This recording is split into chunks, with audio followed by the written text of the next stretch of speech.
Majong udto guys. So nagluto ko og tahong guys atong gisabaw. So nimbukal siya guys, gitimplahan na nako siya og asin bitsin guys. Ibutangan na nako siya gloya, sibuyas ug tanglad. So ato na siya ibutang ang kamunggay. Butangan na tong kamunggay kay sustansya ang kamunggay guys.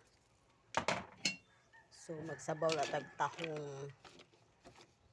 Palit ko ganiha guys kay naibalik yung tahong. So mo rin na mong sudan karon udto guys. Sustansya ang kamunggay, sustansya pod ang tahong.